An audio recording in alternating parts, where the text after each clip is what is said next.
반드시 맞으실 거라고 생각합니다. 그리고 왜 후각이 마비될까요? 이제 여러분에게 질문 드리겠습니다. 한 분이 두 분이 오셨기 때문에 다시 처음부터 다시 하겠습니다. 진짜라는데 왜 후각이 마비되는 것처럼 느낄까요? 사실은 그 냄새가 우리 뇌에 뇌 전염기에 기억돼요.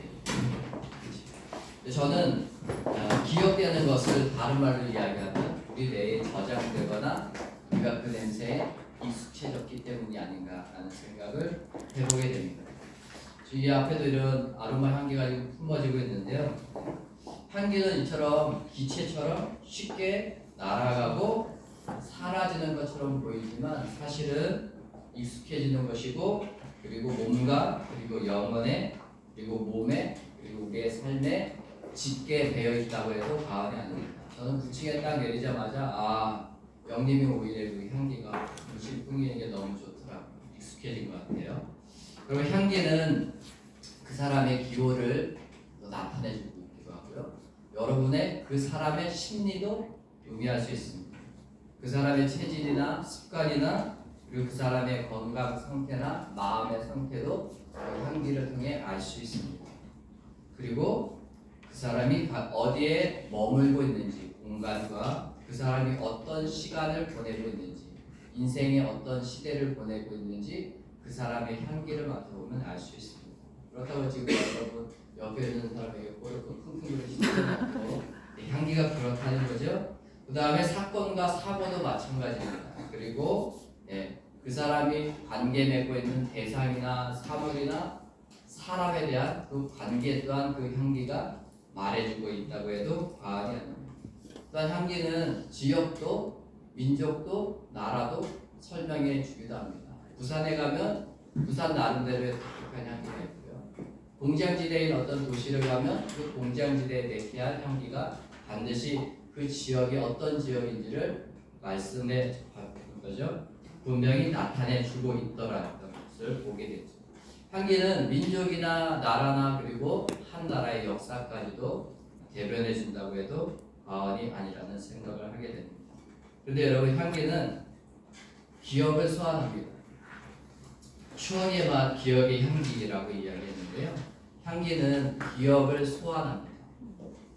나이가 들수록 사람은 어머니의 손맛, 집밥을 그리워하죠. 어렸을 적 그렇게 싫어했던 음식을 스스로 찾아서 먹기도 합니다.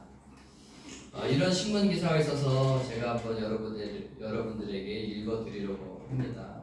어느 신문 기사에서 이런 글을 적었던 것을 제가 읽어드리겠습니다. 어린 시절 할아버지가 사다 주시던 사탕 맛이 지금도 그립다.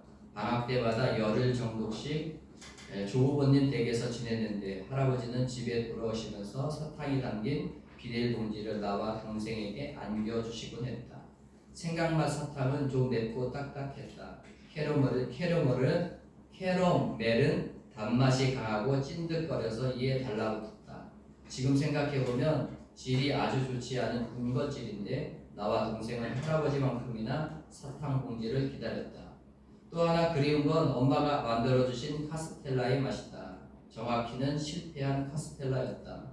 엄마의 넘치던 의욕과 달리 오븐에서 완성된 음식은 계란 향만 나는 납작하고 질긴 빵이었다. 엄마는 빵이 담긴 접시를 내밀며 좀 이상한 카스텔라라도 맛은 괜찮다고 겉면쩍게 웃으셨다. 엄마 말이 맞았다. 우리 가족은 그 빵을 맛있게 먹었다. 카스텔라라고 부르기는 민망한 빵이었지만 식감이 나쁘지 않았다. 아니 꽤 부드러운 데다가 고소하기까지 했다. 음식을 떠올릴 때면 사연이 담긴 기억이 따라 붙는다. 늦은 밤 사탕 봉지에서 전해지던 밤공기, 엄마의 어색한 미소에 스치던 찰나의 생기, 취업에 실패한 친구와 나눠 먹은 김치 전골의 알싸함, 김치찌개를 비빈 밥을 말없이 입에 밀어넣던 친구의 굳은 두 뺨, 오지 않은 사람을 기다리며 훌쩍이던 식은 아메리카노의 쓸쓸함. 나는 음식에서 그런 기억을 떠올린다. 요즘 들어 추억이라는 수식어가 붙은 음식들이 자주 눈에 띈다. 추억의 떡볶이, 추억의 핫도그, 추억의 도시락. 옛날 음식이 다시 유행하는 건 맛 그 자체가 그리워서는 아닐지도 모르겠다. 음식을 먹으면서 과거의 한때로 돌아갈 수 있는 경험, 아마도 그 경험이 소중해서일 것이다. 현실이 각박해질수록 우리는 추억이라는 수식어를 자주 만나게 될 것 같다. 때로는 기억이 주는 위안에서 오늘을 살아갈 이유를 발견하기 때문이다. 라고 했습니다. 여러분, 뭐죠? 향기는 추억을 소환합니다. 한번 여러분 좀 나눠보실까요? 여러분에게는 어떤 추억의 맛이 있습니까? 여기에는 여러분 저는 사람들이 힘들어하거나 생소한 음식들도 있겠죠. 저는 강원도 음식인 감자 궁생이라는 것인데요. 이것을 좋아하기도 하고요. 어렸을 때 먹지 않았습니다. 특별히 청국장은 아까 전에 보셨죠? 그 모의고사 이후로 그런 냄새는 사실 싫어합니다. 그럼에도 불구하고 이제는 찾아서 먹는 음식이 되었던 것 같습니다. 여러분에게는 이런 추억의 맛, 기억의 향기가 있는지 제 얼굴을 보지 마시고 옆에 있는 분들과 한번 좀 나눠봤으면 좋겠습니다. 네. 나는 이런 추억의 맛이 있어. 나는 이런 기억의 향기가 있어. 라고 한번 나눠보면 어떨까요?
자, 어느 분이 용감하게 한번 얘기하시면 어떨까요? 나는 이런 추억의 맛이 있다.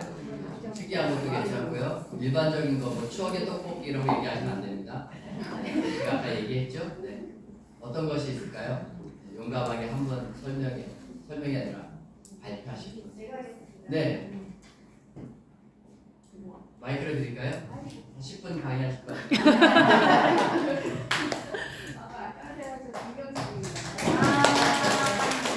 내가 보면 이렇게 음식을 불에 그을린 걸 너무 유난히 좋아하는 것 같아요. 물론 많이들 좋아하시겠지만 굉장히 왜 그런가 했더니 어려서는 연탄 많이 뗐잖아요.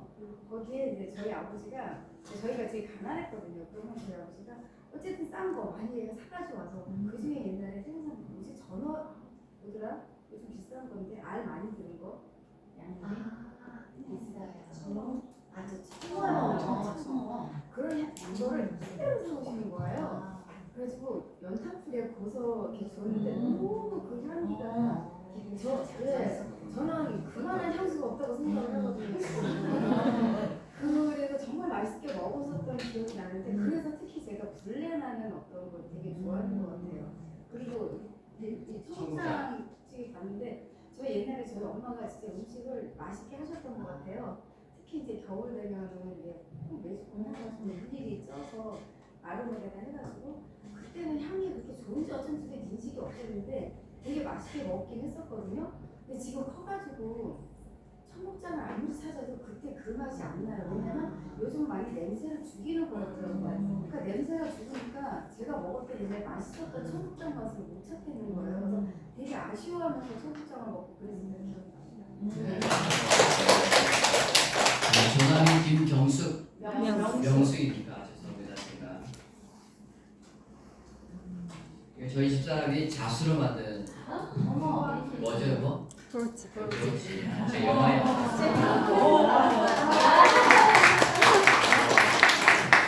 자 이제 좀 팔기가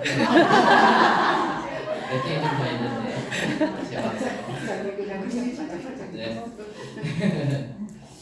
우리에게는 그런 추억의 맛, 기억의 향기가 있습니다. 여러분들은 발표하지 않으셨지만 여러분에게도 나름대로의 그런 향기가 있다고 저는 생각이 됩니다. 자, 그러면 추억과 기억의 차이가 뭔지를 한번 좀 생각해 보면 좋을 것 같아요. 여러분 추억과 기억의 차이가 있겠죠? 여러분 추억은 어떤 것이 있을까요? 추억은 제가 생각할 때는 감정과 그리고 그 당시의 기분 그리고 주관적인 요소가 강한 것이 추억이 아닌가 생각이 듭니다. 추억은 불분명한 것이 추억이겠죠. 같은 식구라도 명절 때 만나면 어릴 적 얘기하면 나의 추억과 그렇죠? 네. 형제의 추억이 다르고 또 그것을 정리해주는 부모님의 추억이 또 달라요. 이게 추억인 것 같아요. 그리고 때로는 이 추억은 아까 얘기하셨죠. 우리 김영수 선생님이 얘기했듯이 때로는 의미를 전달하기도 합니다. 그러면 이에 반해서 기억은 무엇일까? 기억은 이와는 좀 반대되는 개념인 것 같습니다. 기억은 사실을 근거하고 있고 객관적인 요소가 좀 더 강한 것이 기억입니다. 해석이 다를 뿐 분명한 것이 바로 기억이죠. 그 다음에 기억은 생존이나 정체성 그리고 존재를 좌우하는 것이 기억이라고 할 수 있겠습니다. 그러면 여기서 문제를 한번 내볼게요. 여러분 향기는 추억일까요? 기억일까요? 추억. 네.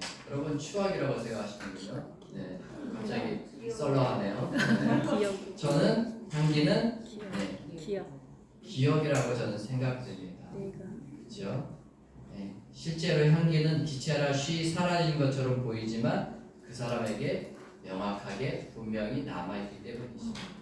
아까 제가 서두에 말씀드렸던 것처럼 향기는 그 사람의 모든 것을 대변한다고 해도 과언이 아니기 때문입니다.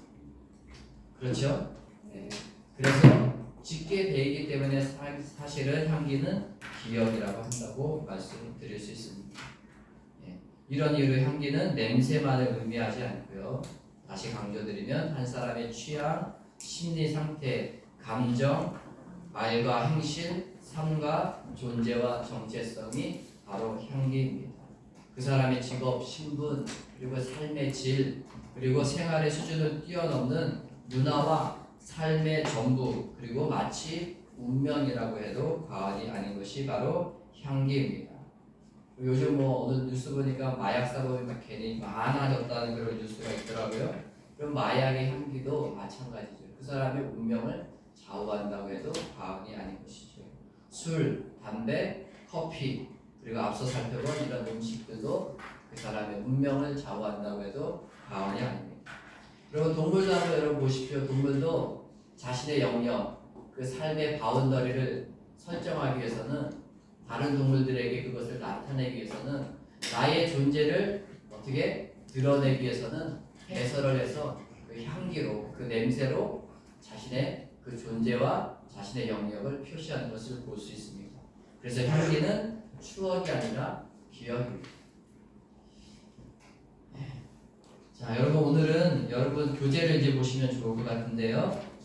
인류에게도 인간에게도 이런 추억의 맛, 기억의 향기가 있다는 것을 우리가 좀 살펴보고자 합니다. 여러분 교재 보면 창세기 2장 7절부터 25절 말씀 나와 있죠. 그 다음에 그 뒷면 2페이지를 보면 창세기 3장 그리고 1장에 창세기 4장 3장이 있습니다.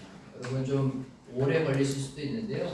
한번 여러분들 나름대로 좀 해보시고 컨닝도 가능하시니까 옆에 있는 분들과 한번 보시면 되겠습니다. 자, 여러분들이 찾아야 될 것이 뭐냐면 에덴의 향기 그리고 선악과의 맛을 한번 찾아보면 좋을 것 같고요.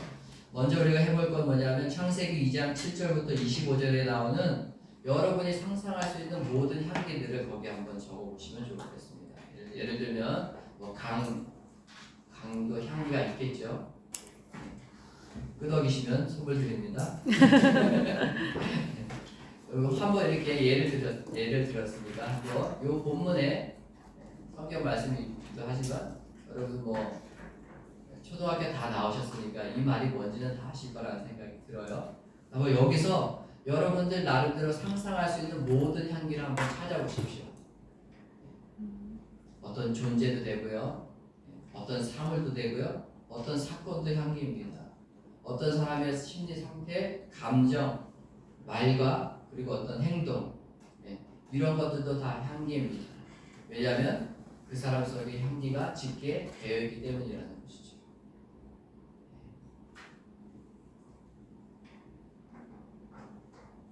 혹시 문제를 주실 수 있을까요?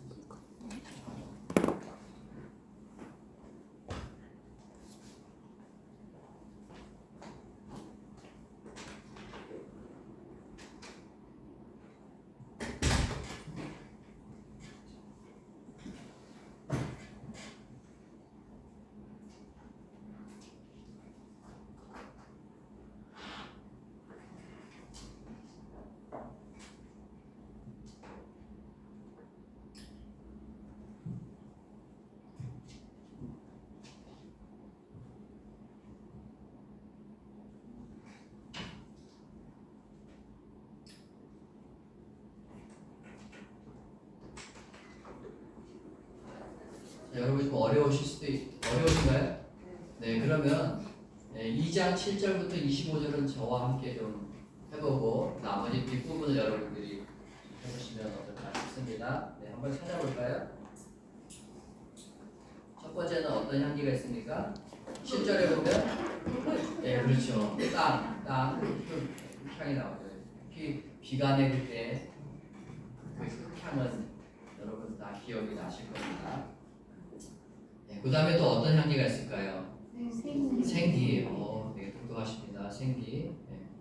어떤 향인지 잘 모르지만 생기도 있을 수 있고요. 또 8절에 보면 에덴의 동산. 그 에덴의 동산 이런 향기가 아마 있을 것입니다. 그렇죠? 그 다음에 사람에 대한 것도 있을 것 같고요. 네.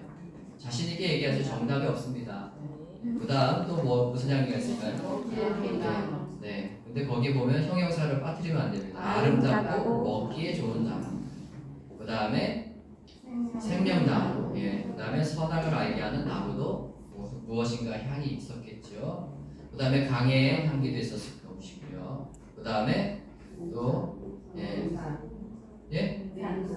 동산. 그것도 아까 에덴 동산이니까 동산 향기. 네, 맞습니다. 또 어디요? 근원. 네, 근원은 근원입니다. 그 다음에 첫째 비손이라는 어떤 그렇죠. 돈 향기도 있을 것 같아요. 되게 좋아하시는데 돈 많이 버시기 바랍니다. 그 다음에 둘째 강, 셋째 강, 여러 가지 강의 향기도 있을 것이고요. 또 그 동산 각종 나무의 열매의 향기가 있을 것입니다. 16절을 보면 그 다음에 어떤 것이 있을까요? 아주 좋은 게 또 나오죠.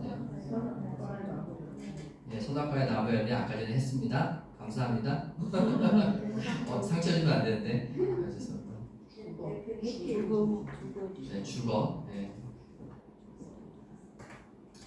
자, 여기 보면 21절에 한번 볼게요. 21. 갈빗대 하나를 취하셨다. 어떻게 취하셨을까 한번 상상해 보세요. 열고, 그렇죠. 뭔가 수술을 했던 것 같아요, 그렇죠. 그 갈빗대 뼈가 싫으면 이해하고 그렇지만, 그 갈빗대가 히브리어 원어에는 같은 생명, 어떤 그런 의미가 있습니다. 하와라는 같은 그 어원이 같이 그 갈빗대라는 히브리어 단어와 하와라는 그 언어의 원어의 의미가 똑같은 의미입니다. 나와 똑같은 생명체라는 그런 의미가 이 갈빗대에 나와 있습니다. 그렇죠?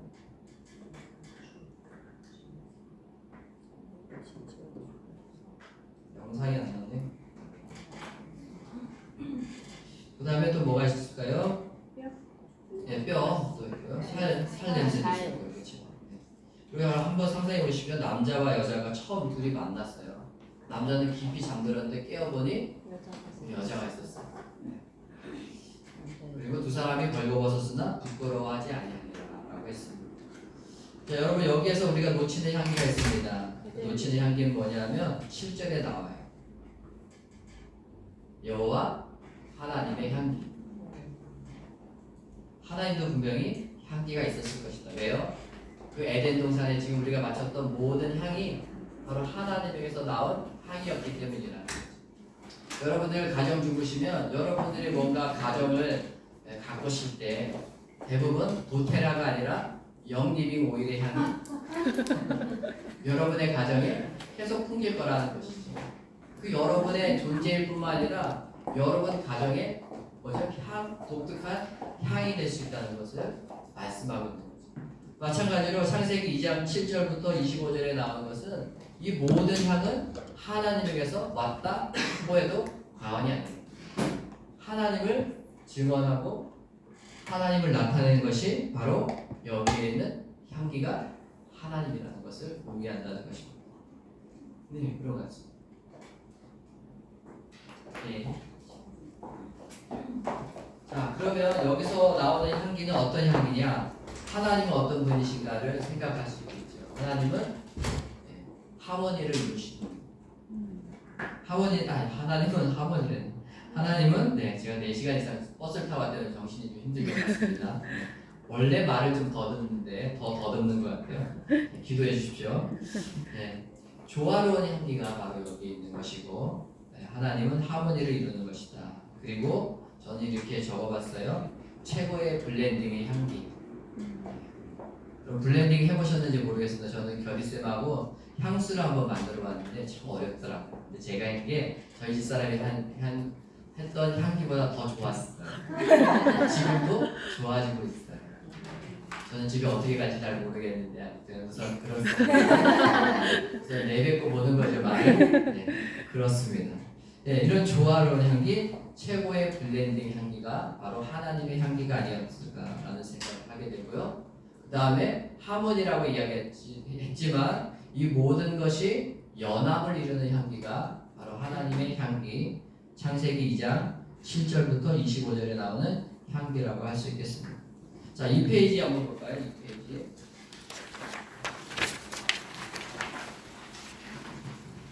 자, 이제는 그 향기가 어떻게 바뀌게 되는지가 창세기 4장 1절부터 10절에 나와 있는데요. 우선은 창세기 3장 1절부터 10절을 먼저 해보도록 하겠습니다. 순서상 그렇게 해보면 좋을 것 같아요. 창세기 3장 1절부터 10절 저랑 또 같이 해보겠습니다. 자, 선악과의 맛이라고 제가 아까 전에 말씀드렸는데 이 향기가 맛으로 바뀌는 그런 일들이 벌어집니다. 창세기 3장 1절부터 10절 어떤 맛들, 어떤 향기가 있는지 한번 살펴보면 좋겠습니다.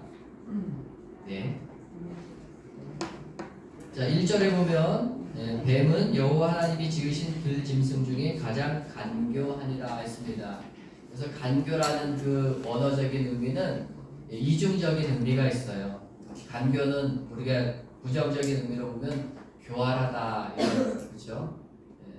요즘 속된 말로 이야기하면 얍삽하다, 사기꾼 같다 이런 것이 간교라는 단어에 나오는 의미일 수 있지만 긍정적인 의미는 지혜롭다, 명철하다 라는 그런 의미가 있습니다. 왜 이 말씀을 드리느냐 하면 이 간교라는 말 속에 두 가지 의미가 담겨졌다는 것이죠. 뭔가 조화가 깨지고 있다. 여러분 그거 좀 캐치하시면 좋을 것 같아요. 그 다음 향기라고 볼까요? 그 다음 어떤 선악과의 맛이 있었는지 한번 또 살펴보고자 합니다. 자, 여기서 보면 1절 똑같죠. 하나님이 참으로 너희에게 동산 모든 나무의 열매를 먹지 말라 하시더냐. 여자가 뱀에게 말하되 동산 나무의 열매를 우리가 먹을 수 있으나 3절 동산 중앙에 있는 나무의 열매는 하나님의 말씀에 너희는 먹지도 말고 만지지도 말라 너희가 죽을까 하더라 하셨느니라.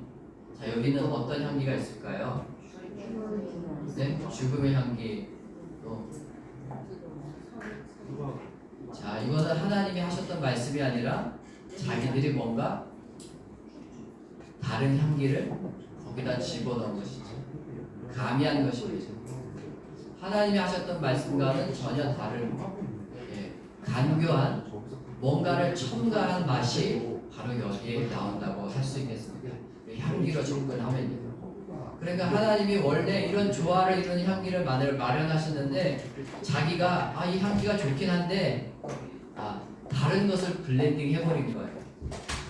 그래서 그것이 이상한 향기로 바뀌어버리게 되는 것이 창세기 3장 우리가 보았던 5절, 4절, 3절에 나오는 말씀입니다. 그 다음 6절, 7절, 그 다음 어떤 향기가 있는지 좀 여러분이 찾아봐 주시겠어요? 무화과 나무 아까 저희가 찾았고요. 네, 고맙습니다. 자, 이들이 먹은 다음에 어떤 일들이 벌어졌나요? 자, 7절 볼까요? 눈이 밝아져서 자기들이 벗은 줄 알고 무화과 나무 잎을 엮어 치마로 삼았더라. 그 다음에 그날 밤이 아니라 그날 바람이 불 때에 동산에 거니시는 여호와 하나님의 소리를 듣고 아담과 그 아내가 여호와 하나님의 낯을 얼굴을 피하여 동산 나무 사이에 숨은지라. 자, 여러분 여기서 참 좋은 표현이 나오죠. 8절 보면 그날 바람이 불 때. 여러분들이 어떤 향기를 가지고 있다면 바람이 불면 그 향기가 더 많이 확산되고 날아가겠죠. 아담과 하와는 자신들이 잘못된 향기, 잘못된 블렌딩을 한 것을 그제서야 깨달을 수 있었을 것입니다. 그래서 부끄러워서 나무 사이에 숨게 되었죠. 하나님과의 조화가 깨지고 관계가 무너지게 되고 그 다음에 소통이 단절되는 그런 향기를, 그런 맛을 이들은 보게 되었다는 것이죠. 9절에 보면 하나님이 아담을 부르시며 내가 어디 있느냐라고 했을 때 10절에 보면 하나님의 소리를 듣고 내가 벗었으므로 두려워하여 숨었나이다. 이 말을 통해서 하나님과의 관계, 그 향기가, 그 조화가 깨어진 것을 우리는 이 말씀을 통해 볼 수 있습니다. 자, 창세기 4장 1절부터 12절도 한번 우리 또 이어서 해보도록 하겠습니다. 자, 여기 보면 가인과 아벨이 탄생하죠. 그런데 어떤 사건이 벌어지냐 하면 제사를 드리는데 하나님이 가인이 땅의 수산으로 제물을 삼아 여호와께 드렸는데 가인의 제물과 가인은 받지 않았습니다. 5절 보십시오. 가인과 그의 제물은 받지 아니하신지라.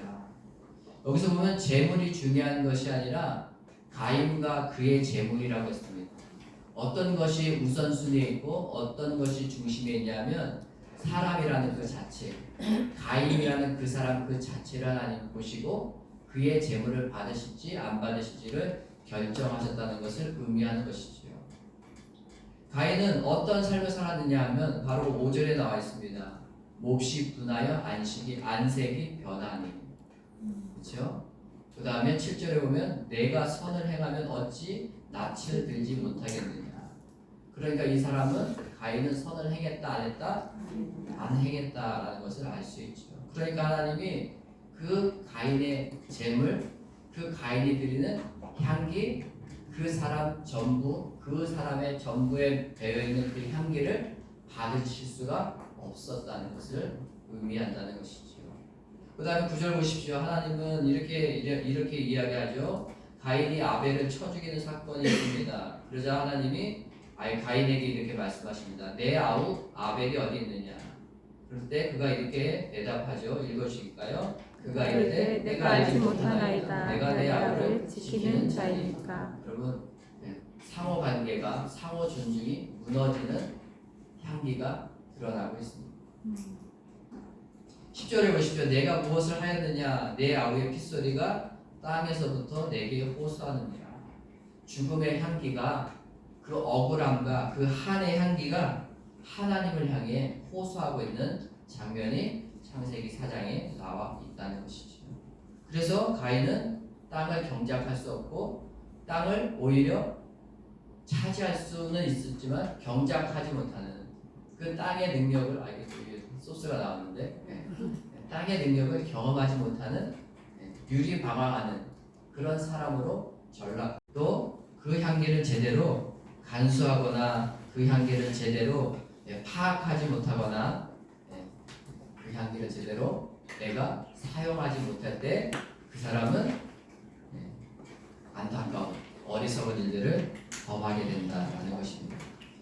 자, 특별히 우리가 방금 보았듯이 창세기 3장 4절에 나오는 그 모든 선악과의 맛은 이들이 내뿜는 향기는 조화로운 것이 아니라 하모니를 이루는 것이 아니라 연합을 이루는 향기가 아니라 단 한 가지, 유독 그 하나의 향기만 도드라지는 향기가 바로 이 사람들이 죄를 지음으로 말미암아 내뿜는 향기임을 알 수 있습니다. 우리가 사는 시대에 이것도 소스리스트 있는데 자본주의 시대이죠. 사회이죠. 그렇죠? 하나의 향기만 도드라지면 반드시 그것에 대한 그림자가 생기는 세상을 살 수밖에 없는 것이 우리가 만들어내는 세상일 수 있다는 거죠. 우리가 만들어내는 세상의 향기는 한 가지, 유독 그 향기, 그 하나의 맛만을 강조하는 시대에 살고 있어서 그것을 쫓아가는 것이 나쁘다는 것은 아닌데 그것을 모두가 쫓아가니까 그렇죠? 나를 잃어버리게 되는 안타까운 현실을 보게 되더라는 것이죠.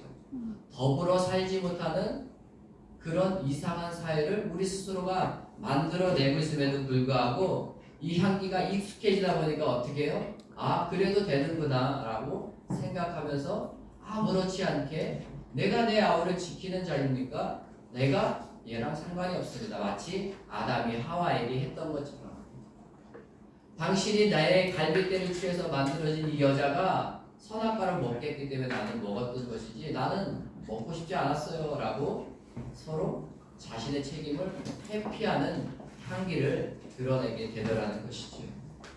여러분, 우리가 사는 시대는 에덴의 향기를 잃어버렸다고 해도 과언이 아닙니다. 아니요, 잃어버렸죠. 그리고 선악과의 맛으로 가득 찬 삶을 살고 있는 것이 우리가 사는 세상이라고 해도 과언이 아닙니다. 여러분, 불행하게도 인간은 죄로 인해 이 향기를 잃어버리게 되었습니다. 에덴에서 쫓겨난 곳은 오염된 공기로 가득 차게 되었고 아까 전에 말씀드렸듯이 그 사람들의 인생 가운데는 맛이 첨가되는 그런 인생으로 흘러가고 이어지게 되었다는 것이죠.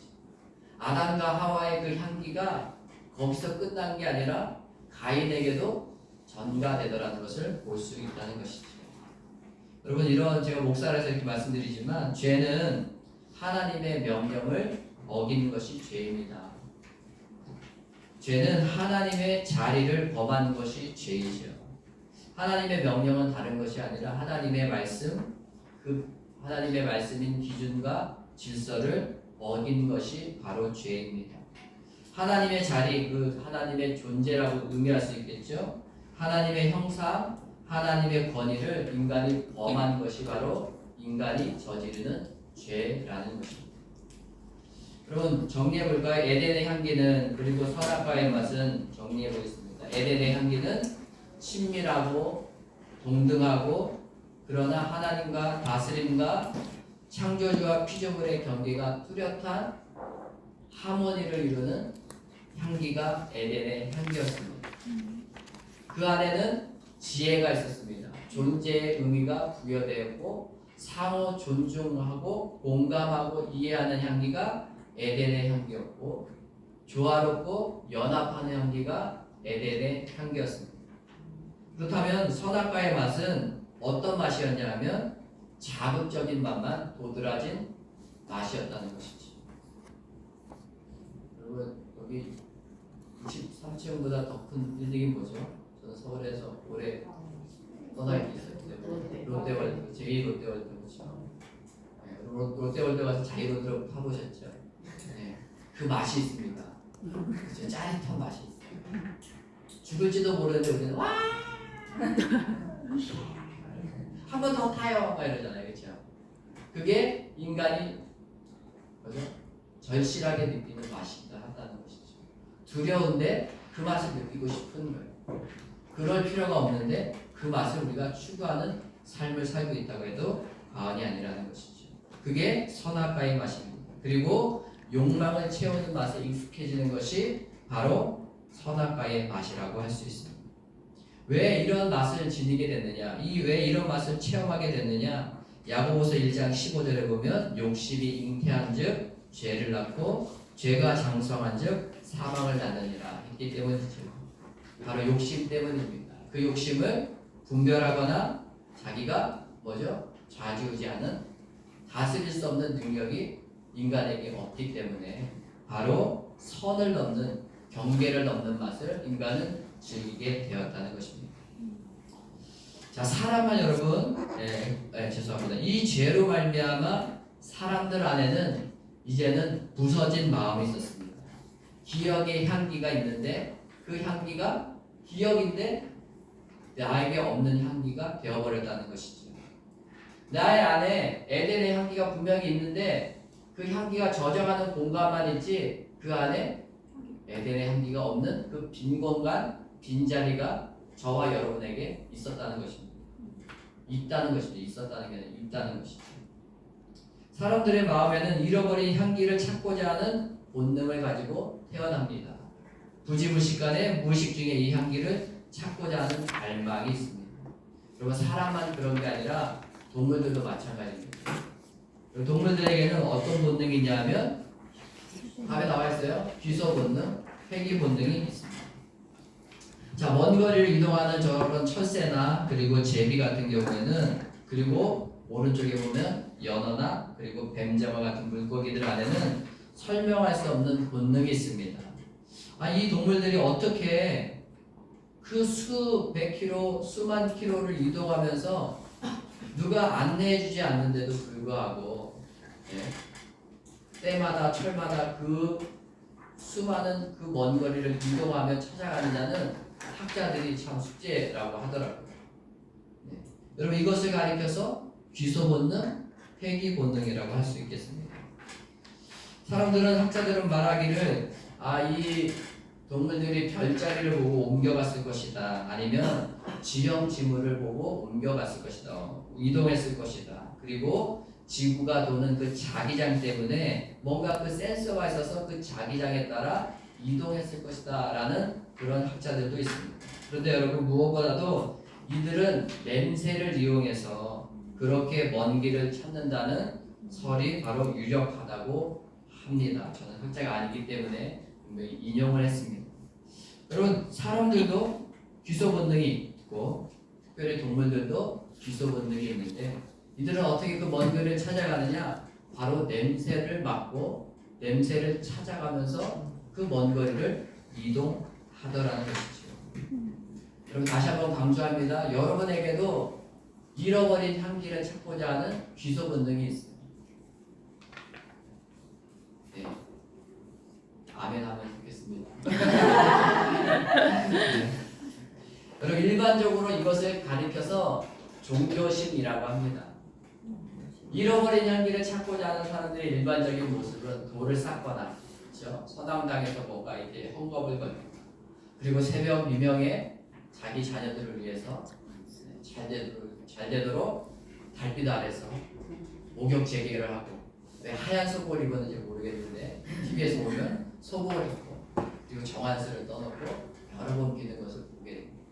그것이 그 사람들이 드러내는 일반적인 귀소 본능, 다른 말로 이야기하면 종교심이라는 것입니다. 성경은 이것을 가리켜서 따라해볼까요? 하나님의 형상. 하나님의 형상. 특별히 잃어버린 하나님의 형상이라고 말합니다. 다른 말로 이야기하면 죄로 말미암아 깨져버리고 부서져버리고 사라져버린 그 형상이 바로 잃어버린 하나님의 형상입니다.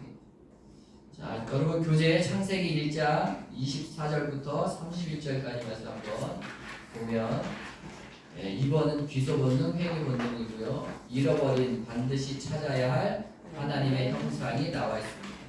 자, 26절, 27절 우리 한번 다 함께 읽어볼까요? 시작. 하나님이 이르시되 우리의 형상을 따라 우리의 모양대로 우리가 사람을 만들고 그들로 바다의 물고기와 너희와 하늘의 새와 가축과 온 땅과 땅에 기는 모든 것을 다스리게 하자 하시고 하나님이 자기 형상 곧 하나님의 형상대로 사람을 창조하시되 남자와 여자를 창조하시고. 네. 자 보십시오. 아까 전에 에덴의 향기는 하나님의 향기라고 말씀드렸습니다. 그렇죠?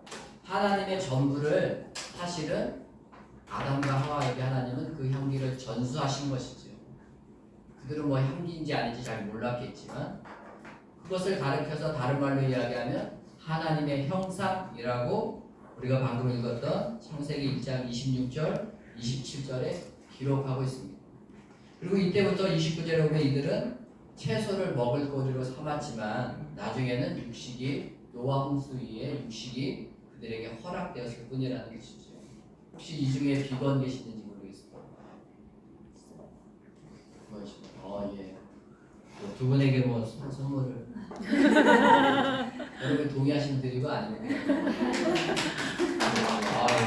영님은 되게 좋은 것 같아요. 서로를 위해서 박수 쳐주시는 두 분 드리도록 하겠습니다. 네.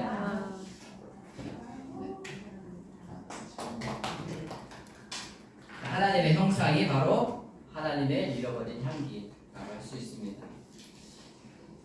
선물을 들 때 제가 어디에 했는지 모르겠네요. 자, 이것을 가리켜서 뭐라고 하냐면 따라해볼까? 이마고데이. 이마고데이. 자, 이마고데이. 이게 뭐 이마데라는 게 아니라 그렇죠? 누가 얘기하셨죠? 이미지. 표가시네요. 이미지. 데이는 하나님의 형상을 말합니다. 하나님의 형상 또는 하나님의 모습을 의미하죠. 예. 자, 이 이마고데이가 죄로 말미암아 어떻게 되냐면 사라지게 되었다는 것이죠. 아예 영영 찾아볼 수 없게 되었습니다. 자, 하나님의 형상을 정리해 보면 하나님의 형상은 하나님의 명령, 하나님의 자리, 곧 하나님 자신을 의미합니다. 또 말씀드리지만 하나님 자신의 향기가 바로 이마고데이 하나님의 형상임을 여러분 꼭 기억했으면 좋겠습니다.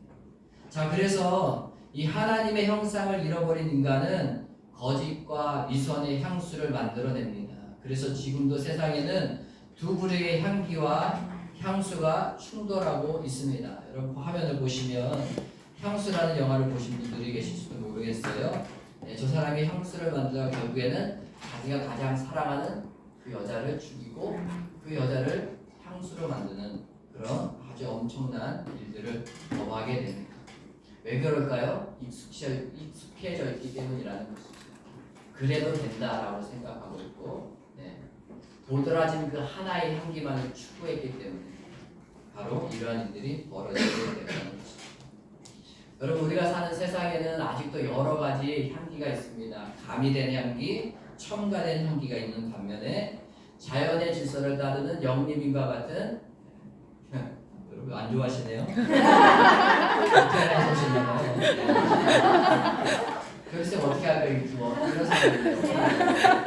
생각이 집중하셔가지고. 다시 말씀드립니다. 여러분들이 세상에는 사람들이 만들어낸 향기가 있는 반면에 영림인처럼 자연의 질서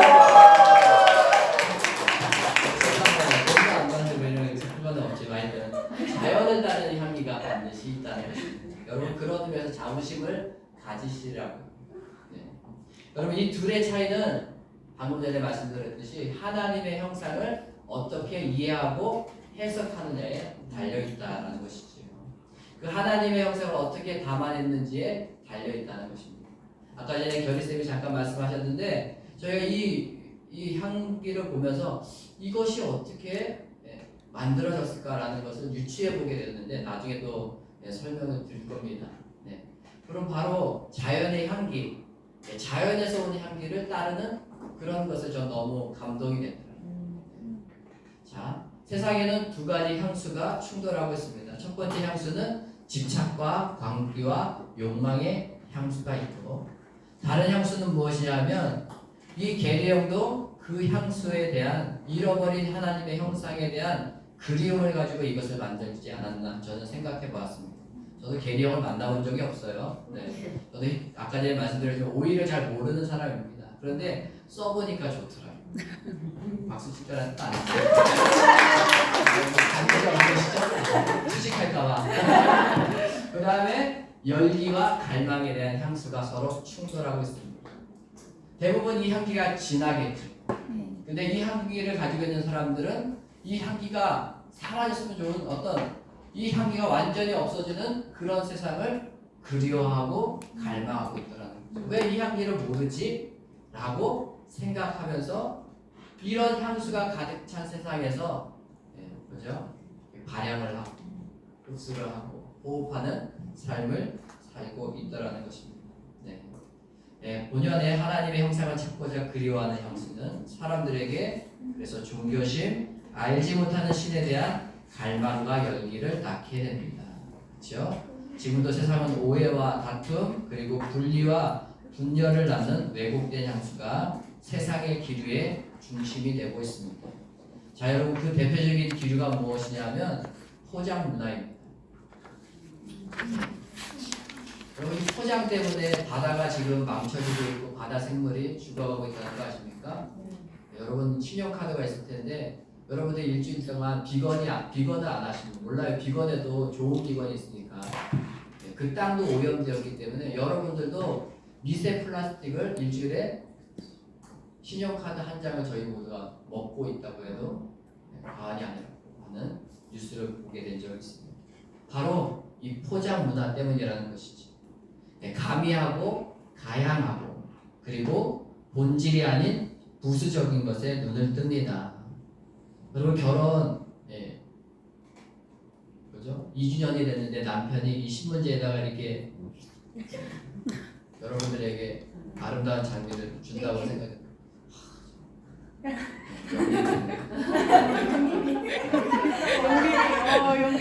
하나밖에 없어 지금 드릴 수가 없고.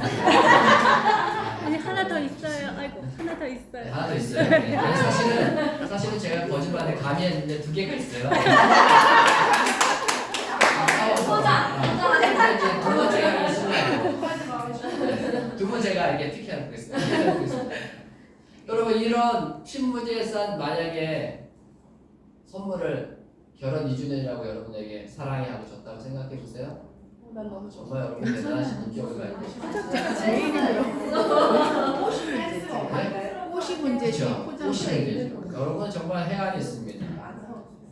영립을 오래 쓰시면 사람이 바뀌는 거예요.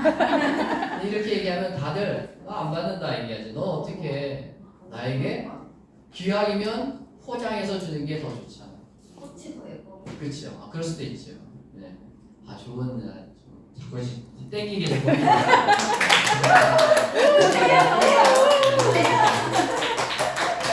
이렇게 열광적으로 반응해 주셔서 너무 감사합니다. 그래도 알맹이가 빠졌네요. 안 주고. 알지? 아까 이러면 안 되는데.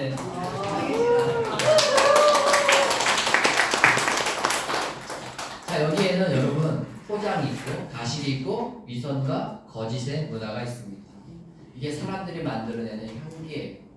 자, 이거로는 부족해. 적어도 그러면 너가 신문지 안에 이런 장미를 준다면 내 아내에게 준다면 적어도 그 속에 5만 원짜리 지폐가 몇 장은 있어야 주식. 아파트 당신 명의로 아파트 뭐 등기 뭐죠? 등기를 준다고.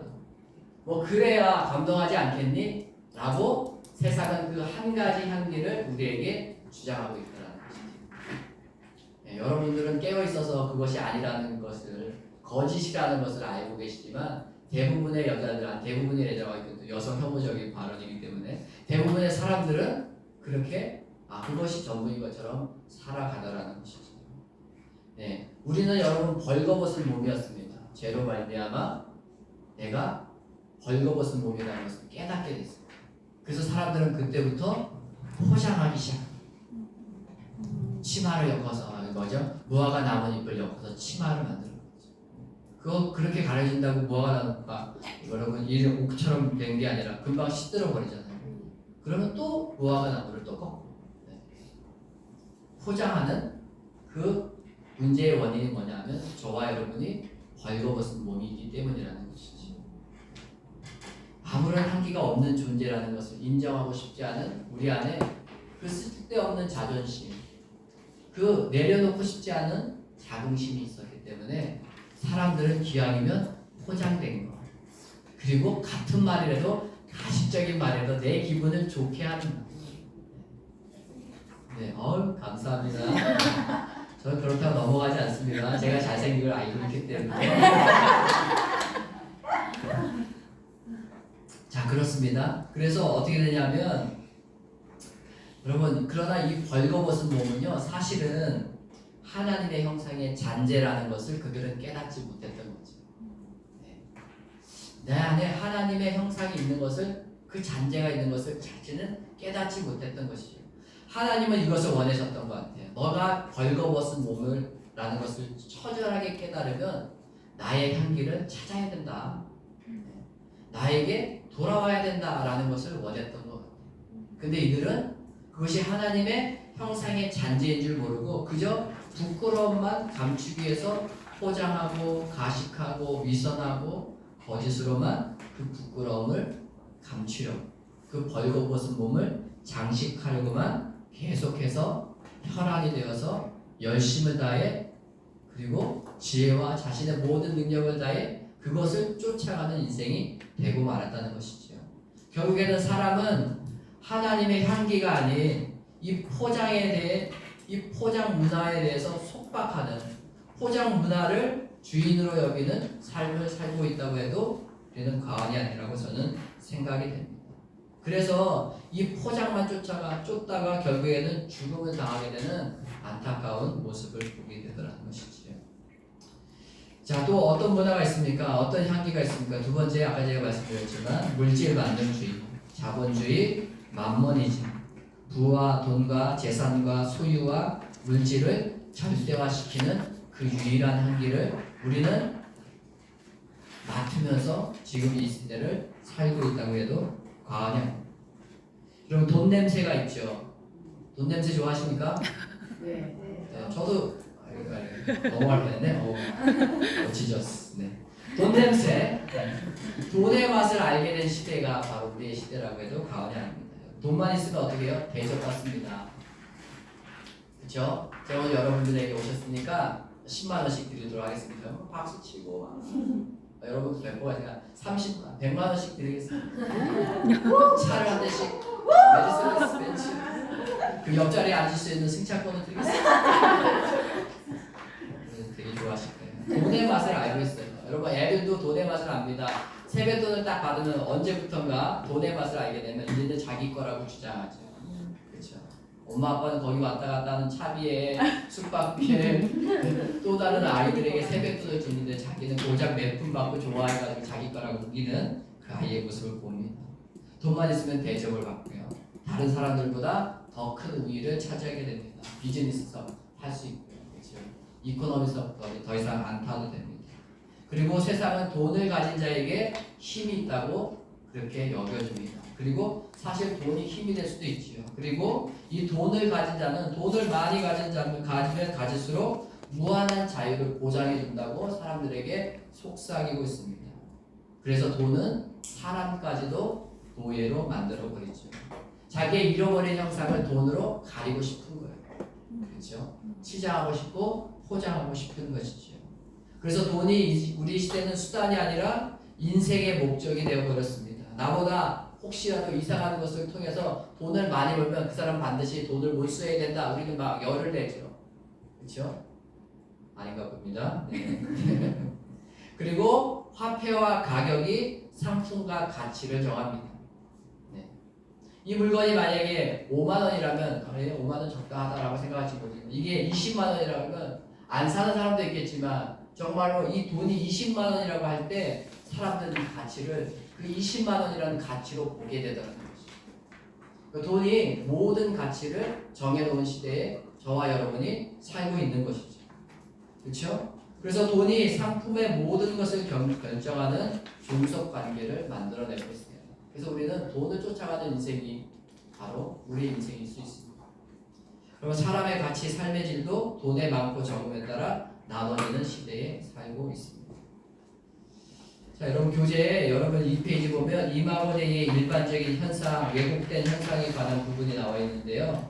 시간 관계상 여러분 말씀에 다 나와 있으니까 각자 답변을 바라보시면 좋겠습니다. 답만 한번 바라볼까요?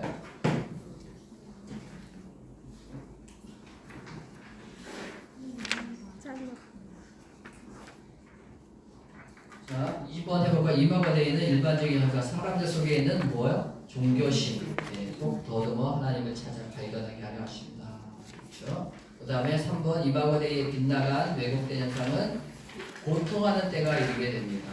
그들은 진리를 대적하게 되고 마음이 부패하고 믿음에 파손을 한 사람. 예.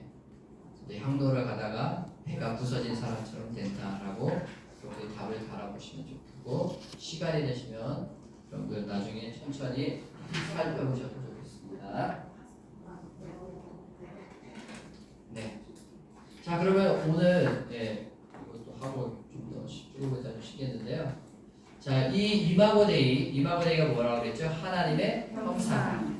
이 하나님의 형상을 분명히 깨닫게 되는 지점이 반드시 누구에게나 사람에게 찾아옵니다. 그 지점이 무엇이냐 하면 저는 죽음이라고 생각합니다. 죽음에 다다랐을 때 정말 일찍 깨달으면 정말 은혜죠. 지혜로운 삶을 살 수 있겠지만 각자의 죽음이 있더라는 것이죠. 아, 그 이마고데이가 있었구나라는 것을 철저하게 절실하게 깨닫는 지점이 바로 죽음입니다. 그런데 저는 이 죽음을 다른 말로 이야기하면 잠자는 것이다 라고 표현하고 싶어요. 왜냐하면 성경에 그렇게 기록되고 있기 때문입니다. 여러분, 성경이 말하는 죽음은 어떤 죽음이냐 하면 질서와 조화를 되찾는 것이 죽음입니다. 그리고 연결을 의미하는 것이 죽음입니다. 그러면 죽음은 무질서가 아니고 부조화가 아니고 그 다음에 분리가 아니라는 것이죠. 죽음은 질서와 조화와 연결을 의미합니다. 더 쉽게 풀어 설명하면 죽음은 잠을 자는 것과 같습니다. 우리 옆에 있는 분들하고 인사해 볼까요? 여러분, 잠을 잘 주무십니까? 당신 오늘 잘 잤어? 또 잤어?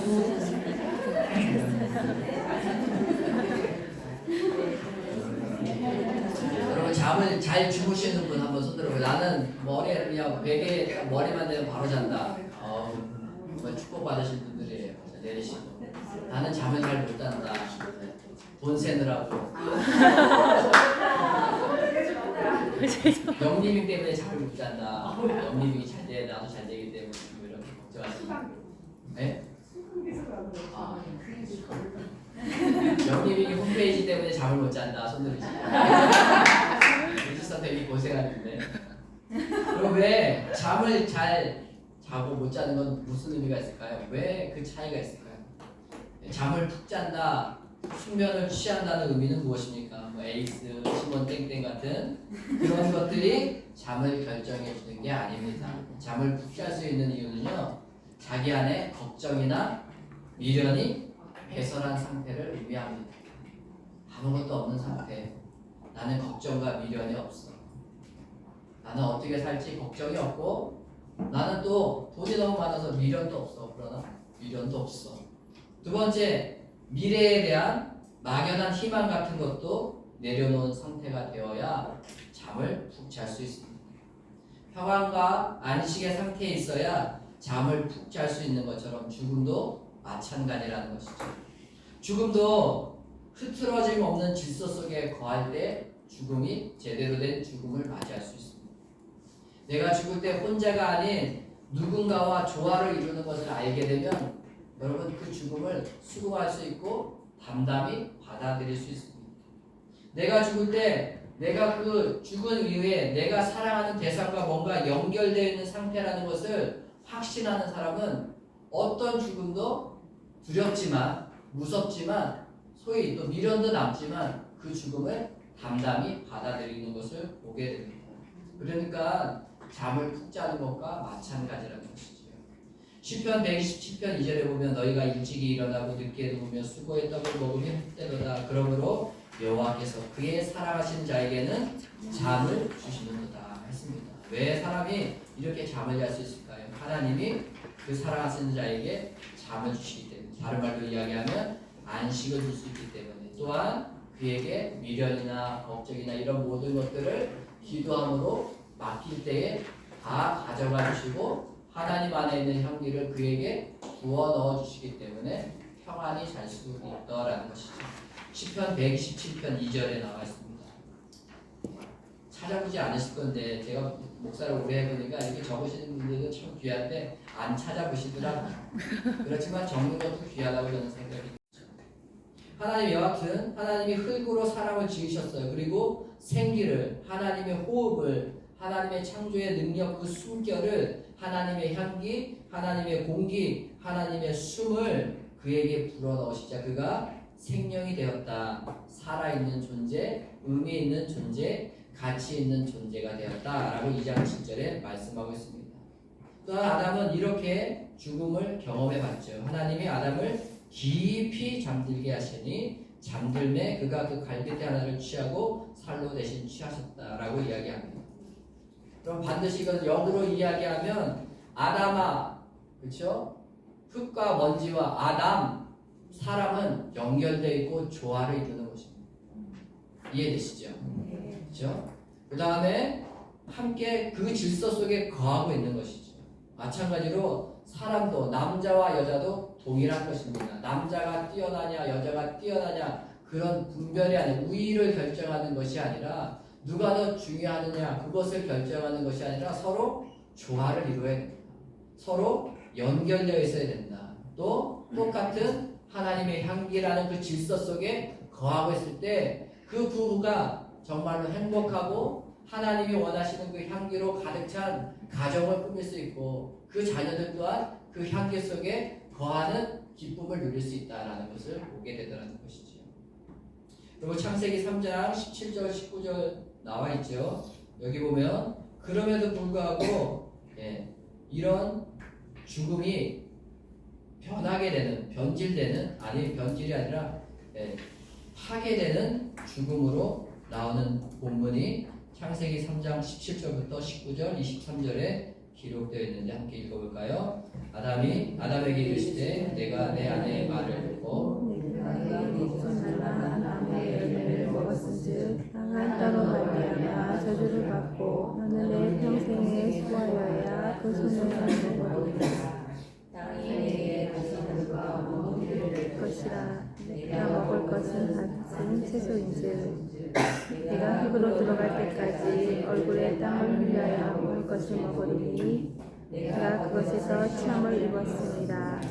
너는 흙이니 흙으로 들어갈 것이니라 하시니라. 여호와 하나님이 에덴 동산에서 그를 내보내어 그의 근원이 된 땅을 갈게 하시니라. 자, 하나님의 목적은 어떤 것인지 분명하게 나와 있지 않지만 아담과 하와가 죄를 범하기 이전에는 영원히 살 수 있었다는 것이죠. 동산 중앙에 선악을 알게 하는 나무와 생명나무가 있었기 때문입니다. 선악을 알게 하는 나무 외에는 아담과 하와는 모든 것을 다 먹을 수 있었어요. 생명나무의 열매도 먹을 수 있겠죠. 어차피 흙으로 돌아갈 수 있었지만 하나님은 그들에게 정확한 죽음의 때 그것을 정해놓지 않으셨습니다. 그러니까 그들은 죽음에 대해서 전혀 경각심이나 두려움을 갖고 있지 않았던 상태였죠. 그런데 방금 읽었던 말씀에 보면 그들은 죄를 지음으로 말미암아 그 죽음을 직면하게 됩니다. 직시하게 됩니다. 아, 내가 하나님의 향기를 잃어버렸고 이제 죽게 되는구나. 그럼에도 불구하고 하나님은 땅에서 왔으니 땅으로 돌아갈 것이라는 원래 원초적인 본래 근원적인 말을 그에게 해주시죠. 그것이 은혜입니다. 그럼에도 불구하고 이제 아담과 아담의 그 조화가 깨지는 것을 17절과 18절에 기록되고 있죠. 땅은 너로 말미암아 저주를 받게 되었다. 왜냐하면 아담과 아담이 관계 맺고 있었기 때문에 연결되어 있었기 때문에. 그리고 땅은 내게 가시덤불과 엉겅퀴를 낼 것이다. 그래서 너는 흙으로 돌아갈 때까지 얼굴에 땀을 흘려야 먹을 것을 먹으리니 내가 그에게서 땅에서 취함을 입었음이라. 너는 흙이니 흙으로 돌아갈 것입니다. 그리고 그의 근원이 된 땅을 갈게 하신다 말씀하고 있습니다. 죄로 말미암아 질서와 조화와 연결이 흐트러짐을 보게 됐고 사람의 죄로 말미암아 땅도 저주를 받아 엉겅퀴를 내고 또한 모든 피조물의 질서가 파괴되는 것을 말씀합니다. 사람은 이 땅에서 노동이 고통이 되는 대가를 치르게 되고 죽음도 마찬가지로 쓰라린 고통으로 그들에게 다가오게 됐고 죽음을 피하고 싶은 그런 두려움의 대상이 되는 두려움의 대상으로 전락해버리고 마는 것을 보게 되지. 여러분 그러나 여러분 다시 말씀드리지만 창세기 3장 19절을 보면 그러나 원래는 흙으로 돌아갈 때가 있다라는 것입니다. 그렇죠? 원래는 사람은 죽는 거예요. 왜냐하면 하나님이 아니기 때문에. 그러나 그 죽음을 두려움으로 받아들이지 않는 것이 원래 사람에게 정해진 죽음이었다는 것이죠. 하나님 그것을 말씀하고 있죠. 원래는 내가 그것에서 취함을 입었기 때문에 반드시 흙으로 돌아가게 될 것이라는 것을 하나님은 창조 질서로 마련해 두셨다는 것이지요. 그것을 말씀하고 있습니다. 그럼 죽음은 처음부터 사람의 운명에 속한 창조 질서에 넣었음을 창세기 3장 19절을 통해 알 수 있는 것이죠. 자, 그러면 질문이 있습니다. 사람이 죽음을 두려워하는 이유는 무엇일까요? 다시 정리한 것을 다시 리마인드에서 정리하셔도 되고요. 여러분의 생각을 말씀하셔도 좋겠습니다. 또한 지금까지 여러분이 보았던 가장 아름다운 죽음의 모습이 있다면 어떤 것들이 있었을까요? 그리고 여러분은 어떻게 죽음을 맞이하고 싶습니까? 라는 것을 한번 적어보시면 좋겠습니다. 자, 적으시고 적어도 한 명 이상과 함께 좀 나눠보시면 좋을 것 같습니다. 네. 시간은 1분 드리도록 하겠습니다.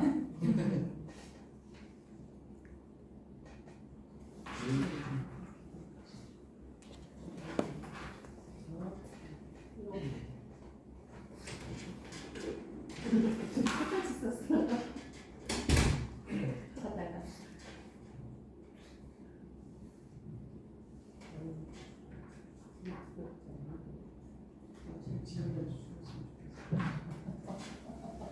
아니 그냥 지금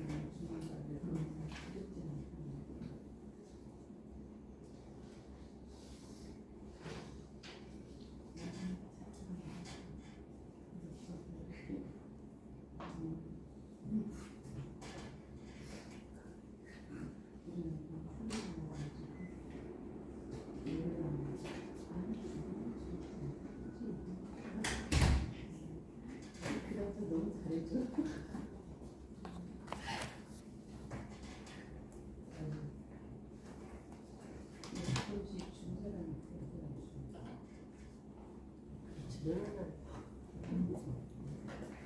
저희가 몇 시까지 해야 되나요? 1시까지요? 네. 1시까지 되면 30분, 23분 남았네요. 여기까지요? 빨리 하겠습니다. 자, 여러분 한 가지 대답만 해주세요. 자, 지금까지 보았던 나의 인생 중에 가장 아름다운 죽음이 있었다면 말씀하고 싶으십니다. 네. 반갑습니다. 네, 나오셔서 하셔도 되고 예, 서서 하셔도 돼요. 하겠습니다. 네. 저는 친정 아버님이 떠올랐어요. 네, 친정 아버님은 주무시다가 돌아가셨거든요. 그 주무시는 모습을 저희가 지켜봤고요. 모든 친정 어머니와 우리 형제들이 지켜보고 돌아가시는 그 모습이 너무 평안하고 미소 짓고 그냥 저는 처음 봤는데요. 사람이 영화에서는 약간 이렇게 툭 하고 고개가 떨어지는데 저희 친정아버지는 그냥 주무셨어요. 주무시다. 근데 이제 동네 이웃집 할머님이 오셔서 30분 전에 돌아가셨다는 거예요. 그래서 저는 분명히 발목을 잡고 있는데 맥박이 좀 뛰는데 했거든요. 근데 그냥 저는 지금도 그냥 이어져 온다는 거 근원으로 돌아가셨기 때문에 그렇습니다. 예. 그래서 저희 편안하게 죽음에 대해서 제 관점이 확 바뀌면 두렵지 않고 그냥 가는 듯이 가는 것이 원래 가는 거구나 그걸 그때 느꼈습니다. 네, 감사합니다. 사진을 드리겠습니다. 혹시 아버님이 크리스천이셨나요? 아닙니다. 네, 그런 죽음도 있는 것을 또 깨닫게 됐네요. 전해 주십시오. 네, 나는 이렇게 죽고 싶다. 한 번만 더 말씀하면 선물이 없기 때문에 바로 넘어갈게요. 1시간 해야 되니까. 자, 그럼에도 불구하고 하나님께서는 사람에게 은혜를 내려주시죠. 죄를 지으면 죽는다고 했지만 급작스럽게 그들을 죽이지 않으십니다. 그렇죠? 바로 그 죽음을 바로 집행하지 않으시고 생명을 굳이 허락해 주시죠. 그래서 성경은 아까 전에 방금 하신 그런 말씀처럼 또 다른 전혀 다른 죽음이 있음을 말씀하고 있는데요. 창세기와 욥기를 보면 고통 없는 죽음, 그리고 끝까지 수명을 다한 알찬 삶, 수를 다한 삶 이후에 맞이하는 오염되지 않은 죽음이 있음을 성경은 기록하고 있습니다. 보시면 아브라함은 나이가 높고 늙어서 기운이 나하여 죽었다. 그리고 이삭은 나이가 많고 늙어 기운이 다함에 죽었다. 욥기도 보면 욥이 늙어 나이가 차서 죽게 되었다라고 42장 17절에 말씀하고 있습니다.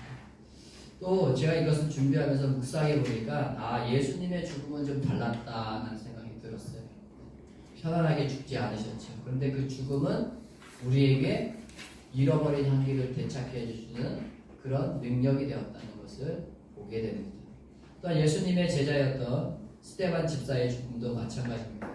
돌에 맞아 죽는데도 불구하고 그는 정말로 기뻐하면서 마치 천사의 얼굴 같았더라 라는 것을 그 주변에 있는 사람들이, 심지어 돌을 던졌던 사람들조차도 스데반의 그 빛나는 얼굴을 보고 그런 죽음도 있다는 것을 발견하게 됩니다. 그때 스데반이 누구를 봤느냐 하면 하늘 보좌 우편에 있는 예수님과 눈이 마주쳤다는 것이죠. 예수님을 바라보게 됐다는 것이죠. 이런 의미에서 죽음은 연결이고 조화이고, 그렇게 생각하면 좋겠습니다.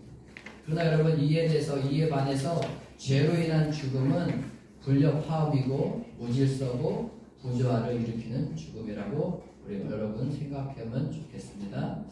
다시 말해 하나님의 형상, 그 숨결 곧 하나님의 향기를 우리는 호흡하기보다는 오히려 사람들이 죄와 무질서, 부조화, 불협화음을 호흡하고 있기 때문에 그 죽음에 대해서 막연하게 두려움을 갖고, 마치 그 죽음이 자기에게 다가오면 그 죽음을 거부하는 모습을 볼 수 있다는 것이죠. 여러분, 죽음은 다른 것이 아닙니다. 현재는 이렇게 죄송합니다. 자, 여기 죽음은 다른 말로 이야기하는 호흡이죠. 호흡이 죽음과 생명을 결정합니다. 우리가 무엇을 호흡하느냐, 그에 따라 생명과 죽음이 결정되는 것이죠. 하나님의 향기를 우리가 호흡하면 그 사람에게는 생명이 있는 것이고, 죄를 호흡하면 그 사람에게는 반드시 불협화음과 같은 두려운 죽음이 임하게 될 것이라는 것을 말씀하고 있다는 것이지. 호흡은 자신과 다른 대상들과 소통을 하게 합니다. 그리고 호흡은 순환을 가져오고 그리고 활동을 일으키게 됩니다. 그리고 호흡은 삶의 조화와 행복을 누리게 합니다. 호흡이 잘 되면 잠을 잘 자고요, 안식을 누릴 수 있습니다. 여러분, 한번 호흡해 볼까요?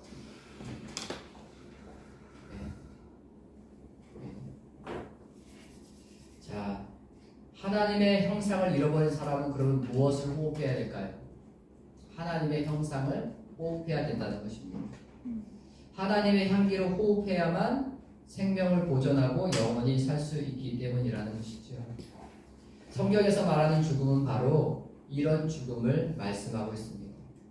예수 그리스도, 그 하나님의 잃어버린 형상의 실체, 그 예수 그리스도를 호흡해야 된다. 그래야 영원한 생명을 누릴 수 있다. 여기서 끝나는 죽음이 아니라 연결되는 그 죽음 위의 삶을 살 수 있다라고 말씀하고 있습니다. 그 말씀이 고린도전서 15장 17절 26절 그리고 15장 49절에 나와 있죠. 20절에 보면 예수님이 십자가에 죽으신 이후에 모든 죄로 말미암는 그런 불선한 거짓과 유선과 파괴되는 그 모든 호흡들을 바꿔놓으셨다고 말씀하고 있습니다. 그래서 예수님으로 말미암아 예수님을 호흡하는 사람은 이제 죽음으로 끝나는 것이 아니라 죽음 너머에 하나님과 연결되어서 잃어버린 향기, 그 향기를 되찾게 되고 하나님 안에서 하나님과 조화로운 삶을 이후에 바로 하나님이 만들어 놓으신 그 세상에서 살게 될 것이라고 말씀하고 있는 분이 바로 예수 그리스도였다는 것을 말씀하고 있는 것이죠. 고린도전서 15장 49절에 보면 우리가 흙에 속한 자의 아담의 형상을 입은 것 같이 또한 하늘에 속한 이의 형상을 입게 될 것이다 라고 말씀합니다. 하늘에 속한 이 바로 예수 그리스도의 형상, 하나님의 잃어버린 형상을 되찾게 하실 분의 형상을 입게 될 것이다 라고 말씀하고 있다는 것이죠. 자, 브레이크 타임 지나갔고요. 자, 그러면 일반적인 은총에서 그러면 이 하나님의 잃어버린 형상이 어디에 있는지를 우리는 어떻게 알 수 있느냐? 지금이 중요합니다. 여러분 정신을 잘 차리시고 잘 들어보시면 좋겠습니다. 앞에 거는 다 개론적인 부분이고요. 지금이 중요합니다. 회복의 도구를 우리에게 하나님이 말씀해 주셨습니다. 이것을 성경적인 용어로 이야기하면 일반적인 은총이라고 이야기합니다. 사람들이 해를 보고 달을 보면 창조주가 있다는 것을 어렴풋이 아는 것처럼 그런 상태를 그런 도구를 일반적인 은총이라고 부르고 있는 것이죠. 자, 그러면 하나님의 잃어버린 형상을 되찾게 하는데 어떤 것이 가장 큰 도구가 됐는가? 가장 적절하고 가장 적합한 도구인가? 바로 그것은 땅이라는 것입니다. 자, 이제 올리브영이라고 자꾸 얘기를 하죠.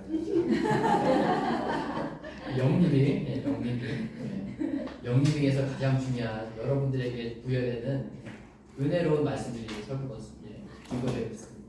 자, 땅에게는 창조 능력이 있어요. 그것을 바로 이야기하면 바로 하나님의 능력이 땅에게 있다는 것이죠.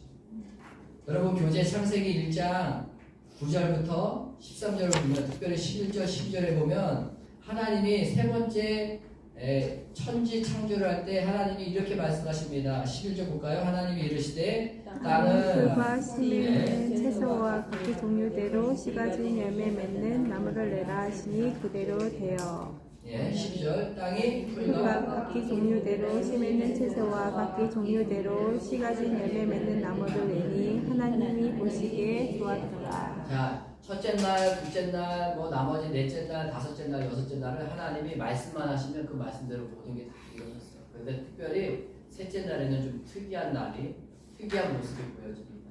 여러분들이 방금 읽었지만 하나님이 땅에게 말씀하신다. 땅은 무엇을 내라 라고 이야기합니다. 그럴 때 12절에 보면 주체가 하나님이 아니라 땅이.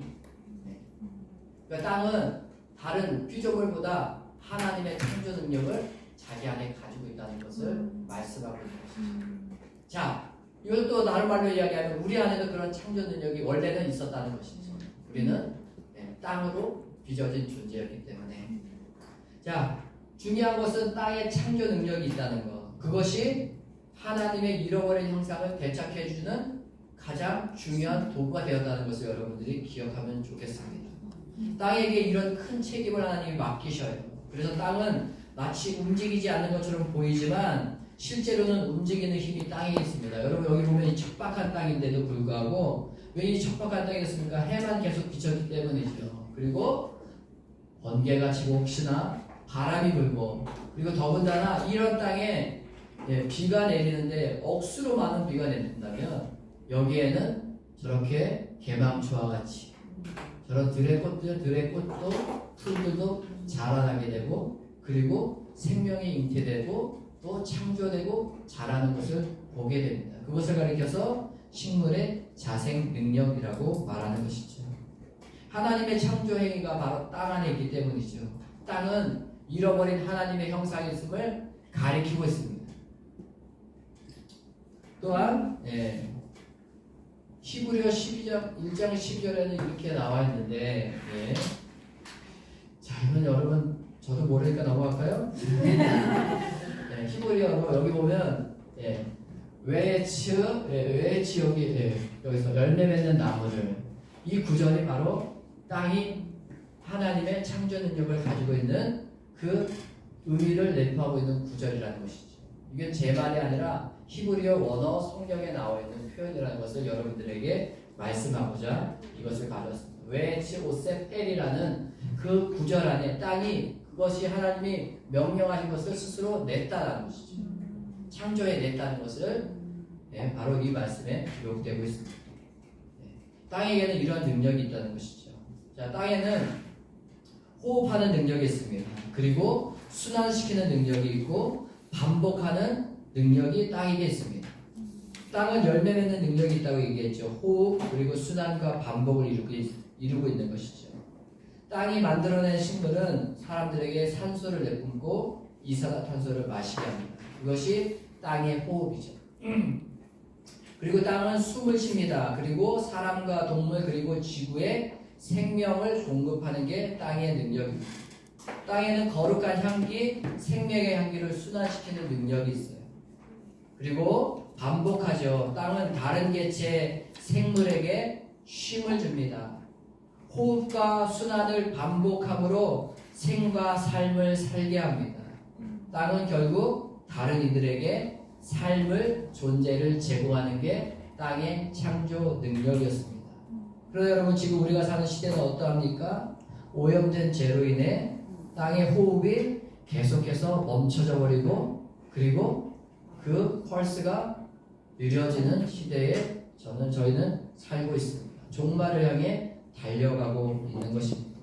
자, 그래서 여러분들의 역할이 중요한 것이죠. 자꾸 올리브영이 자꾸 떠오르는데, 네. 영림의 오일은 어디서 나왔습니까? 제가 만들어냈어요. 그러면 안 되고 게리 형이요. 그게 아니라 땅에서 왔다. 땅의 호흡과 순환과 반복을 영림의 오일이 담고 있다는 것이죠. 그래서 중요합니다. 이거 중요한데 가시면 안 되는데. 자, 아로마의 목적이 두 가지입니다. 이거만 보시고 하시죠. 자, 아로마의 목적은 첫 번째 신유고 두 번째 회복입니다. 자, 땅에서 추출해낸 저거 홈쇼핑도 아닌데 영림의 오일이 바로 두 가지 목적이 있다는 거죠. 신유. 신유는 뭐냐면 신유는 두 가지 의미가 있어요. 병들어서 고침을 받는 것도 신유고, 여러분들이 건강한 상태를 유지하는 것도 신유라고 해요. 그러니까 신유는 두 가지 의미가 있습니다. 영림의 오일을 내가 아픈데 바르는 것도 신유고, 평소에 잘 호흡하고 순환하고 그래서 건강을 유지하는 것도 신유입니다. 그래서 아로마의 첫 번째 목적은 신유입니다. 이 신유의 목적을 더 나아가면 예수 그리스도처럼 되는 겁니다. 저는 게리 형이 오일을 잘 알고 있지는 않지만 게리 형이 이 오일을 만들 때 이 목적을 두고 저는 만들었으라고 저는 생각해요. 만약에 천국에 가면 물어보려면 게리 형이 영어를 쓰면 못 물어볼 수도 있는데 하여튼 근데 뭔가 통역을 데리고 와서 저기 결의쌤을 모셨다가 무슨 이유로 그걸 만들었나 물어보고 싶은데 저는 그렇게 생각합니다. 신유라는 것이죠. 치유와 유지, 건강한 정신과 건강한 호흡, 건강한 향기, 잃어버린 하나님의 그 형상을 가지고 되찾아서 살고 있다면 예수님처럼 성화되고 영원히 변하게 되는 그런 신유의 목적을 가지고 있다는 것이죠. 두 번째는 회복입니다. 회복은 다른 말로 이야기하면 균형과 연합된 삶을 사는 것을 의미합니다. 균형 있는 삶을 사는 것이죠. 치우침이 없는 것, 흔들림이 없는 것, 좌로나 우로나 왔다 갔다 하지 않는 삶, 바로 회복이라는 것이죠. 그것이 어떻게 우리가 균형을 이룰 수 있나요? 이 오일을 통해서 우리의 정신과 심리와 몸과 그 다음에 정서적인 부분들이 균형을 이룰 수 있도록 도와주기 때문에 균형을 이룰 수 있다는 거예요. 회복되는 것입니다. 연합은 무엇입니까? 땅과 내가 그 향기를 호흡하고 그 다음에 숨쉬고 그 다음에 내뿜음으로 인해서 내가 연합을 이루게 되는 것이지. 좀 더 영적인 의미로 이야기하면 하나님의 잃어버린 형상이신 예수 그리스도와 내가 연합이 될 때 나는 회복이 되고 균형 있는 삶을 살 수 있고 더 나아가 조화와 그리고 얘기했듯이 호흡을 하는 인생을 살 수 있다는 것이죠. 여러분이 호흡을 잘하면 땅처럼 다른 사람들에게 좋은 삶을 제공해 줄 수 있는 거죠. 좋은 삶의 환경을 여러분들이 만들어 줄 수 있는 거예요. 여러분들이 무엇인가를 해서가 아니라 여러분의 말, 여러분의 표정, 하다못해 여러분의 헤어스타일이, 여러분의 화장이 다른 사람들에게 안식을 줄 수 있는 거예요. 아멘? 아멘. 그래서 여러분 자부심을 가지라고. 도태라는 이런 얘기 못 들을 거예요. 영리빙에서만. 여러분 그런 의미에서 여러분들은 정말 자부심을 가지고 이것을 접근하셔야 된다고 저는 생각이 됩니다. 아로마의 첫 번째 목적 신유, 두 번째 회복의 목적이 있다. 여러분 이 목적대로 여러분들 이 영리빙 오일을 사용하실 수 있는 오일러가 될 수 있기를 바랍니다. 네. 게리 형도 이것을 생각했을 거라고 저는 믿어요. 사람과 세상에 잃어버린 하나님의 형상이 있음을 가리키는 것이 아로마의 목적입니다. 게리 형의 저 오일이 사람과 내 안에 그리고 이 세상에는 잃어버린 하나님의 형상이 있어, 이마고 데이가 있어 라는 것을 가리키는 것이 아로마라는 것이죠. 이해되시죠? 네. 그래서 결국 각 사람이 제대로 된 죽음을 맞이할 수 있도록 도와주는 게 또한 아로마의 목적입니다. 건강한 삶을 잘 유지하다가 신유의 그 목적에 맞게 잘 살다가 그렇게 죽음을 맞이할 수 있도록 돕는 게 아로마의 목적이라는 것이죠. 어떻게 하면 잘 죽을까? 웰다잉 그것을 준비하게 하는 게 아로마 오일이라는 것을 기억했으면 좋겠습니다. 자, 그러면 마지막으로 잃어버린 하나님의 형상, 반드시 되찾아야 될 하나님의 형상은 바로 예수 그리스도라는 것을 여러분 기억했으면 좋겠습니다. 왜냐하면 제가 목사이기 때문이죠. 게리 형만 좋은 게 아니라 게리 형도 좋고 저도 좋고 그 다음에 올리브 형이 아닌 영리빙 오일도 좋고 그것은 뭐냐면 제가 이 말을 꼭 해야지만 제가 좋기 때문입니다. 저는 이 말씀을 여러분들에게 드리고자 사실은 여기에 온 것이에요. 영리빙 오일을 선전하기 위한 것이 아닙니다. 하나님의 형상이 예수 그리스도라는 것이죠. 예수 그리스도는 죄와 죽음을 이기는 생명 그 자체이기 때문입니다. 여러분 이 생명을 여러분들이 호흡했으면 좋겠어요. 이 영리빙 오일을 통해서 여러분의 정신과 정서와 몸과 육체가 건강해지고 치유와 회복을 이루는 것뿐만 아니라 무엇보다도 가장 중요한 것, 땅이 유일하게 가리키고 있는 것 바로 예수 그리스도 때문에 여러분들이 예수님을 생명으로 여기고 그 생명이신 예수 그리스도를 호흡할 때 이 오일이 여러분들에게 더 중요하게, 더 요긴하게, 더 중요하게 쓰임을 받을 수 있다고 저는 믿습니다.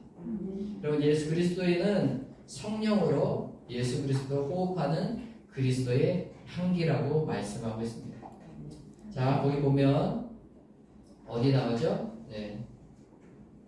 여기 말씀이 없는데 여기 보면 여기 나와있죠. 고린도후서 2장 14절 15절 말씀 한번 읽어볼까요? 읽고 마치겠습니다. 시작. 항상 우리를 그리스도 안에서 이기게 하시고 우리로 말미암아 각 처에서 그리스도를 아는 냄새를 나타내시는 하나님께 감사하노라. 우리는 구원받은 자들에게나 망하는 자들에게나 하나님 앞에서 그리스도의 향기. 아멘.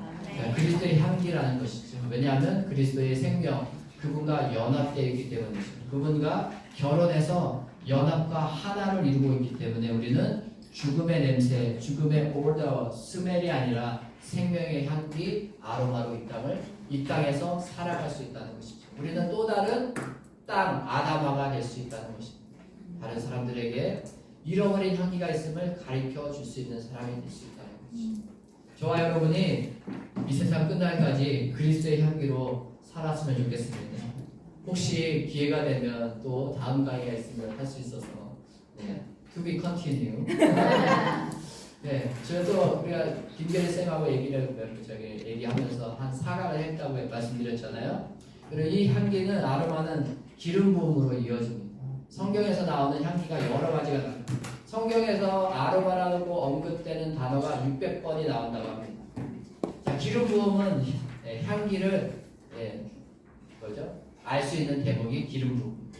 성령의 임재 그리고 그리스도의 계절도 마찬가지입니다. 그래서 저는 김결의 세배가 이렇게 공부를 했는데 구약의 5대 제사에서 하나님이 향기를 받으시는 장면이 나옵니다. 또한 성령의 기름 부으심을 통해서 사람들이 어떻게 잃어버린 향기를 가지고 되찾고 그 향기를 발산하고 있는지 성령의 임재를 통해 증언하고 있습니다. 또한 무엇보다도 예수님이 나는 포도나무여 너희는 가지니 너희가 열매를 많이 맺을 것이다. 그 포도나무의 열매 그 향기를 내뿜을 것이라는 것을 결혼이라는 것을 통해서 우리에게 그 향기가 있음을 증명하고 증언해주고 있는 것이 바로 다음에 혹시라도 여러분이 불러주시면 할 수 있는 강의다 하는 것을 여러분들에게 말씀드리고 저는 이만 회장하도록 하겠습니다. 여러분